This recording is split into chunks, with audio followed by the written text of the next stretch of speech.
Today I want to just go through very quickly how to tie ihram in an effective way, especially for people who don't often wear this type of clothing. There is no correct way and there's no wrong way so long as you find it comfortable and you follow the Islamic guidelines when wearing it. Ihram consists of two cloths. They're both about this size. You take the cloth, take it behind you and wrap it quite high. There's no point in wrapping it from your waist because you're going to be working up and down. For the purpose of this demonstration, I'm going to turn around to the side just to show you the difference in the left and right hand side of the cloth. You want to make your left side to be short enough just to wrap around your waist once and your right side to be the longer side. When you go to the shop and try your ihram on, this is one of the tests that you should do. The last thing you want to do is have an ihram which is too short or too long.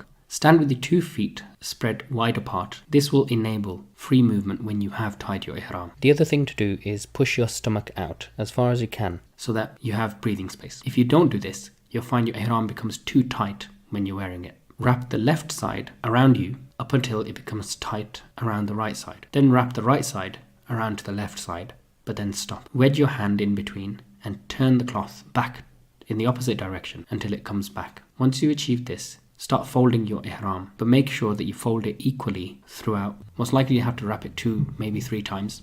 And then have a walk and feel whether you feel comfortable walking in it. And I would suggest while you're still at home, try praying in it as well. With the upper garment, I'm going to show you 2 ways to wrap it.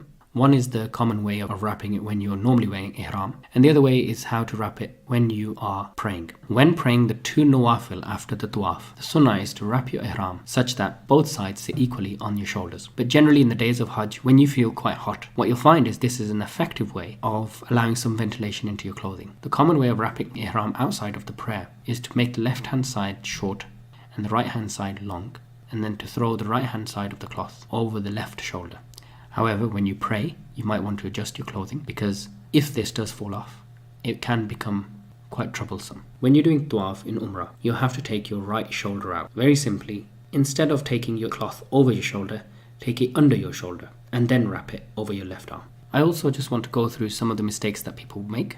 During the days of Hajj, it can become very difficult with the heat. Some people, without realizing, will let their lower garment fall below their navel. The ihram should always be above the navel and above your ankles. Makkah is a very hot place, so it can be tempting to want to cover your head. And also during the days of Mina, when you're going to be sleeping in the tents, it can be tempting to cover your head with your ihram. This again is something which is not permissible. One thing I'd like to clarify, ihram is a state. In that state, you have this clothing. Ihram is not the clothing itself. So once you don this ihram at the airport, you are not actually in the state of ihram up until you come to the miqat. Before you reach the miqat, you should state your intention for Umrah by saying Labbaik Allahumma bi Umrah. When it comes to the days of Hajj, then you state the intention for Hajj from your hotel room or from wherever you're staying just before you go into Mina, and you'll say Labbaik Allahumma Hajjan. It's unlikely that any of you listening will be doing Hajj Qiran, but if you are, then it would be Labbaik Allahumma bi Hajja wa Umrah. If someone fears that they can't perform Hajj or Umrah due to an illness, then they should add this to their intention by saying Allahumma mahilli haythu habastani. If you're performing Umrah for someone else, or if you're doing Hajj Badal, then you would state Labbaik an, and then you'd say then